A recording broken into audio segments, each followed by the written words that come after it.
ஏக இறைவனின் சாந்தியும் சமாதானமும் நம் அனைவர் மீதும் நின்று நிலவட்டுமாக என்று இந்த சிறிய உரையை ஆரம்பம் செய்கிறேன்.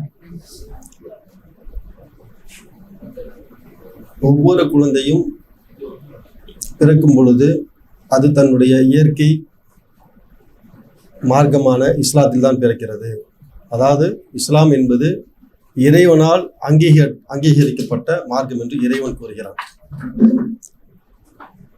மற்ற மனிதர்கள் வணங்கக்கூடிய தங்களுடைய விஷயங்கள் எல்லாமே அந்த மனிதர்கள் அவர்கள் மூதாதையர்கள் சொன்ன விஷயங்களை பின்பற்றுவர்களாக அல்லது தங்களுடைய மனோ இச்சையை பின்பற்றுவர்களாக இருக்கிறார்கள். ஆனால் இறைவனால் அங்கீகரிக்கப்பட்ட மார்க்கமாக இஸ்லாம் இருக்கிறது என்பதை நான் சொல்லவில்லை, இறைவன் சொல்கிறான்.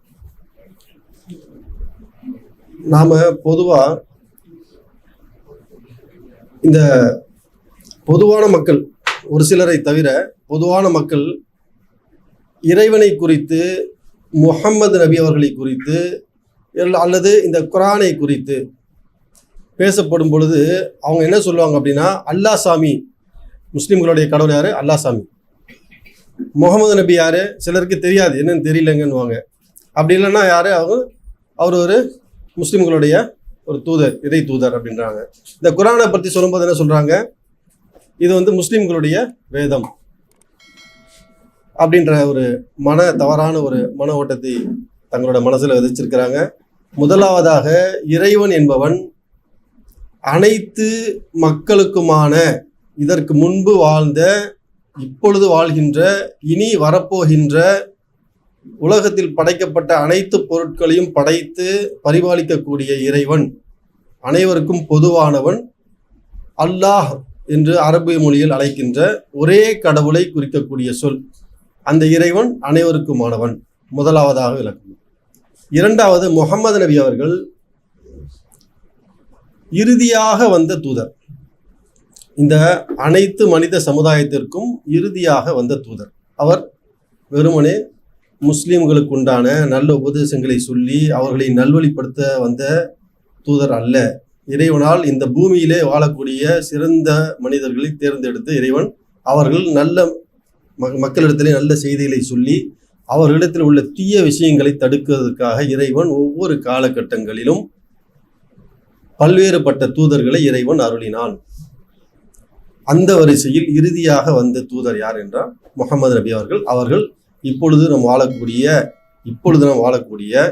இதற்கு பிறகும் வரக்கூடிய மனிதர்களுக்கான அவர் தூதராக இருக்கின்றார். இதற்கு பிறகு ஒரு தூதர் வரப்போவதில்லை.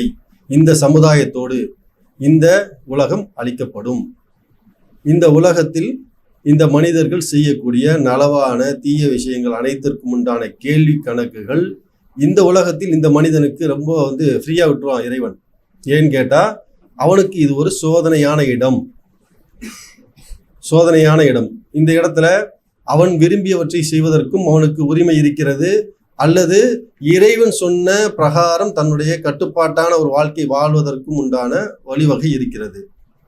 ஆக இந்த உலகத்தில் இவனுக்கு இந்த லிபரல் இருக்கு. ஆனால் இந்த உலகத்தை விட்டு மறுமையை நோக்கி அவன் சென்றுகிட்ட பொழுது அவனுக்கு நிச்சயமாக அவன் செய்த அனைத்து கேள்விகளுக்கும், அவன் உதடுகள் போய் சொன்னால் கூட அவனுடைய கைகளுக்கு இந்த நாவை பேசக்கூடிய ஆற்றலை கொடுத்த அந்த இறைவன் இந்த கை, கால், உடலுடைய அனைத்து அவயங்களுக்கும் பேசக்கூடிய ஆற்றலை கொடுத்து அது செய்த தவறுகளை நாளை இந்த மனிதனுக்கு எதிராக அது சாட்சி கூறும். இப்போ மறுமை என்று ஒன்று உள்ளது என்பதையும் இந்த இடத்துல நிறைவு கூற விரும்புகிறேன்.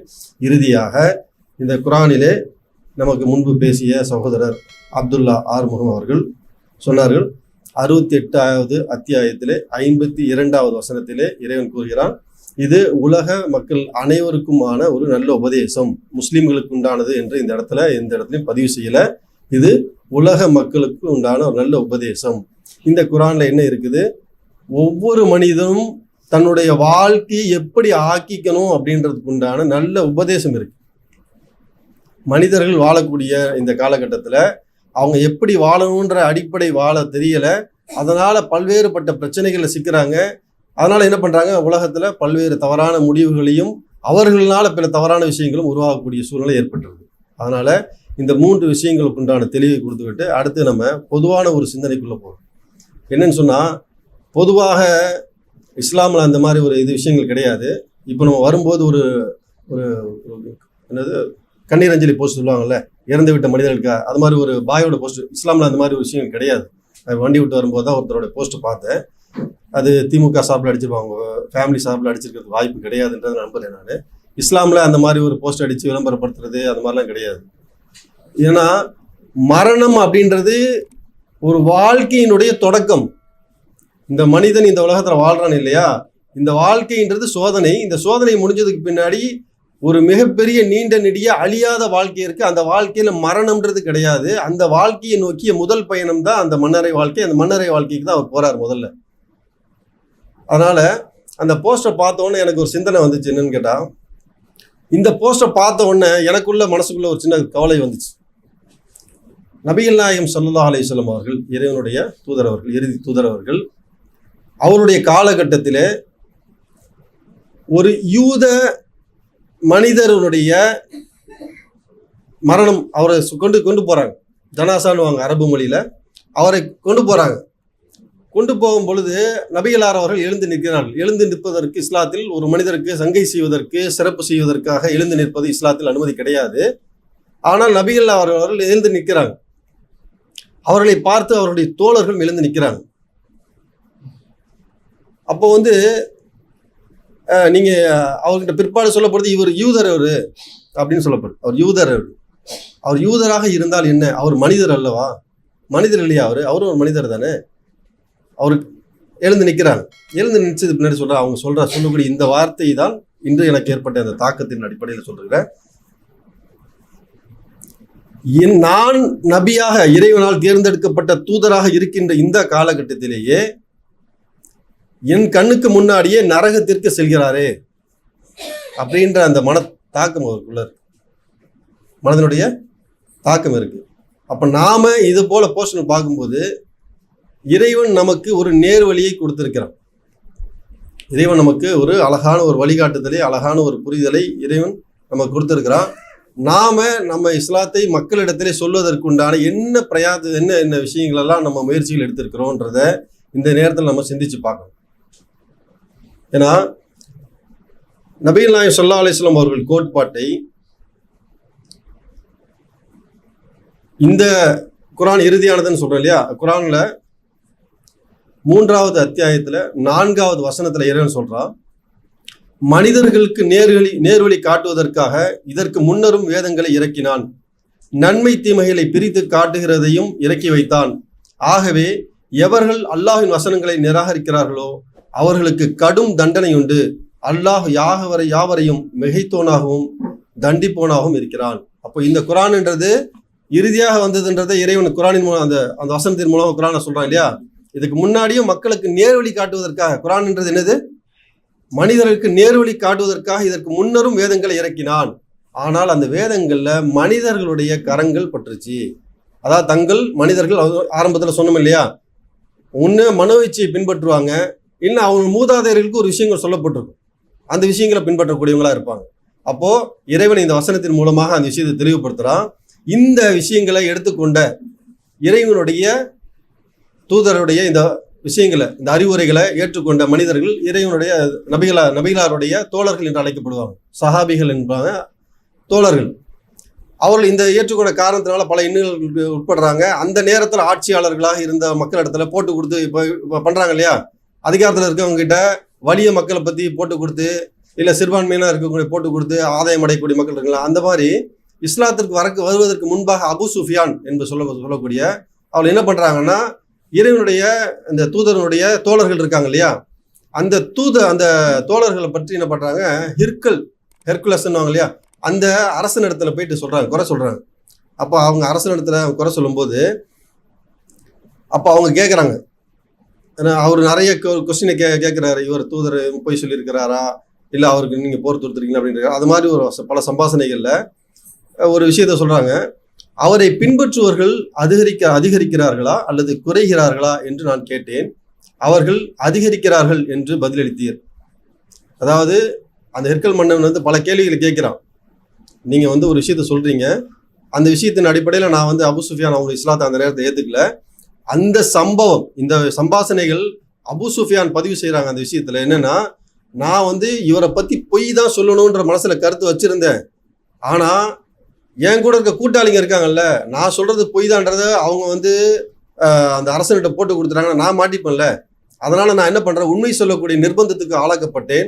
அதனால் நான் என்ன பண்ணுறேன், நான் உண்மையை தான் இந்த இடத்துல சொல்கிறேன் அப்படின்றத சொல்லி அவர்கள் என்னென்ன விஷயங்கள்லாம் இருக்கோ அந்த விஷயத்தில் தெளிவுபடுத்துகிறாங்க. அப்போ அவர்களை பின்பற்றக்கூடிய மக்கள் அதிகரித்து கொண்டே தான் இருக்கிறார்கள். இந்த விஷயத்தையே இந்த இடத்துல சொல்லணும் அப்படின்னா, இப்போ நம்ம இந்த விஷயத்த சொன்னதுக்கு பின்னாடி இந்த குர்ஆன் வசனத்தை சொல்கிறோம். இப்போ நம்ம அரசாங்கத்தினால இங்கே பெரும்பான்மையாக நம்ம சகோதரர் வந்து உமர், பழைய பேர் வந்து சந்திரமௌலி, அவரோட தந்தையார் பேசினாங்க, அப்துல்லா ஆறுமுகம். இப்போ இவங்க இன்னும் நிறைய பேர் பேசியிருப்பீங்க, நான் வரதுக்கு முன்னாடி பேசியிருப்பாங்க. இதுக்கு முன்னாடி பேசப்பட்ட எல்லா விஷயங்களுமே நிரூபிக்கப்பட்ட சான்றுகளை கொண்டோ அல்லது அறிவியல் அத்தாட்சிகளை கொண்டோ இல்லை உண்மையான விஷயங்களையோ தங்களுடைய சொந்த கருத்துக்களை திணிக்காம அந்த விஷயங்களை ஆராய்ந்து அந்த ஆராயப்பட்ட விஷயங்களே தான் சொல்லியிருப்பாங்க. அதனால் நாமும் அந்த அடிப்படையில் இது அரசாங்கத்தினுடைய கெசட் காப்பின்னு நிறைய பேர் பார்த்துருப்பீங்க. இஸ்லாத்தை ஏற்றுக்கொண்ட சகோதரர் பார்த்துருப்பீங்க, இஸ்லாத்தை ஏற்றுக்கொள்ளாத மற்ற சகோதரர் பார்த்தீங்கன்னா அரசாங்கத்தினுடைய கெசட் காப்பி. இதில் எதுக்காக பயன்படுத்துவாங்க அப்படின்னு சொன்னால், ஒருத்தர் தன்னுடைய பெயரை மாற்றிக்கொள்வதற்கு. உதாரணத்துக்காக என்னோட பேரில் ஏதாவது மிஸ்டேக், லெட்டர் மிஸ்டேக் இருக்குது அப்படின்னா சிலர் வந்து இப்போ என்ன பண்ணுவாங்க, ஜோசியத்தை நம்பி நிறைய பேர் வந்து ஆட்சியாளர் கூட தவறு செய்யக்கூடிய நிலையில் இருக்காங்க இல்லையா. இப்போது ஜோசியக்காரன் சொன்னால் என் பேரில் இந்த ஒரு எழுத்தை மட்டும் மாற்றிக்கிட்டேன்னா என்னோட வாழ்க்கையை வேற லெவலில் போயிடும் அப்படின்றதுக்காக பேரை மாற்றக்கூடியவங்களா இருப்பாங்க இல்லை. இது ஒரு சாராருடைய மனநிலை. இன்னொன்று என்னன்னு கேட்டால், தங்களுடைய, இது முக்கியமான விஷயம், தயவுசெய்து கவனிங்க. நான் இதுவரை ஒரு வாழ்க்கையில் வாழ்ந்திருப்பேன்.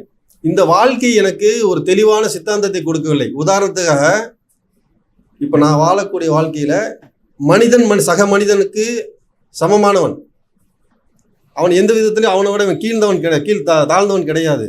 ஆனால் அந்த மாதிரி அடக்குமுறைக்கு உள்ளாக்கப்படும் பொழுது அவன் சிந்திச்சு இந்த மாதிரி ஒரே இறைவன் தான் நம்மளை படைச்சான்னு சொன்னா நமக்குள்ள ஏற்றத்தாழ்வு இருக்க முடியாது அப்படின்ற அடிப்படையிலையும், நம்மளை படைத்த கடவுள் ஒருத்தன் தான் இருக்க முடியுன்றது அடிப்படையிலையும் இறைவனை ஏற்றுக்கொண்ட மக்கள், புரியுதுங்களா? அந்த மக்கள் இஸ்லாத்தை ஏற்றுக்கொண்டதுக்கு பின்னாடி அவர்கள் அவர்களுடைய பெயரை மாற்றிக்கொள்வதற்காக முனைகிறார்கள்ல. அந்த அடிப்படையிலையும் இந்த இதில் பார்த்தீங்கன்னா இந்த இடத்துல ஒரு காலம் வரும், நான் காமிக்கிறேன்.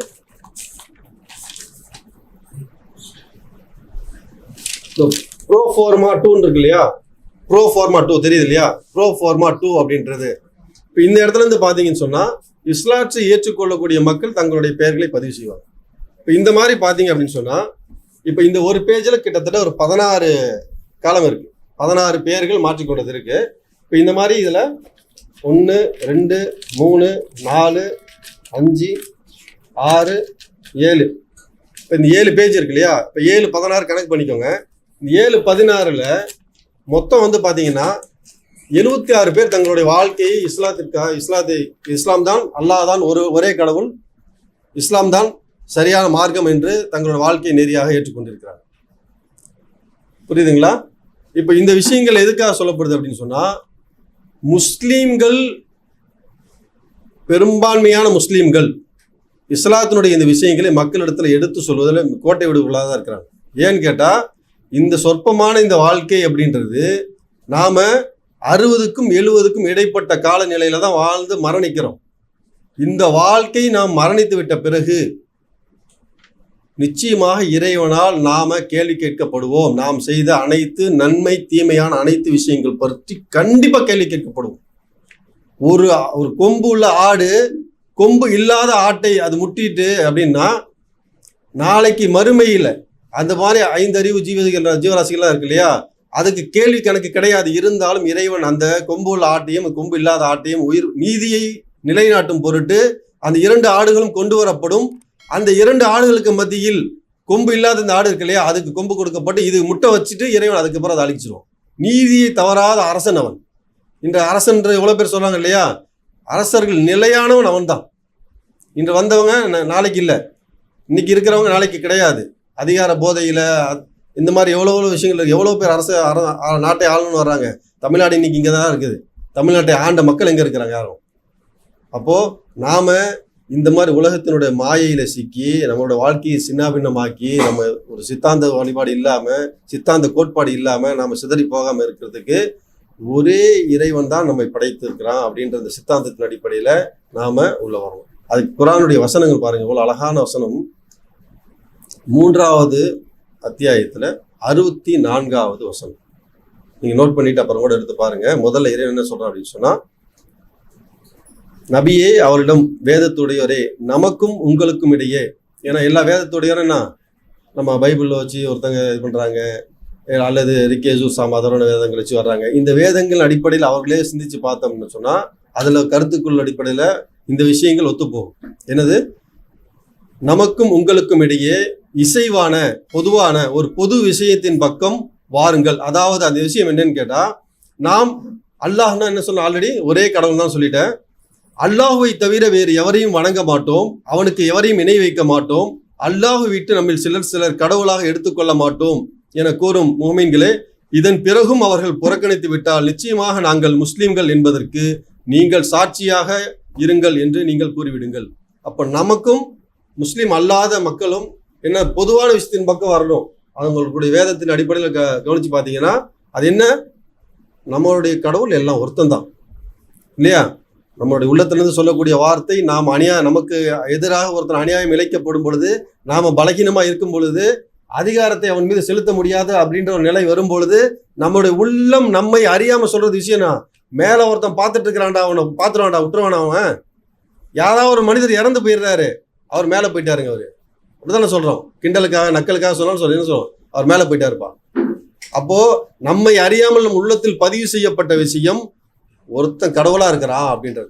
அப்போ நாம இன்னைக்கு நம்மளுடைய மூதாதையர்கள் சொன்ன விஷயத்தின் பக்கம் இப்படியே நம்மளுடைய வாழ்க்கையை கண்ணை கட்டி குதிரைக்கு கடிவாளம் கட்டினது மாதிரி நேரா போகாம, இறைவன் பகுத்து அறியக்கூடிய இந்த 6வது அறிவை கொடுத்திருக்கிறான். இதன் அடிப்படையில் நாம சிந்திச்சு ஒரே கடவுள் தான் நம்மளை படைத்திருக்கிறான் என்ற இந்த விஷயத்தை நாம் மனதில் இருத்தி அதன் பக்கம் நம் சிந்தனை திருப்பி ஏக இறைவனின் அவனுடைய நல்ல விஷயத்தின் பக்கம் நாம் ஒருங்கிணைவோம் இன்ஷா அல்லாஹ்.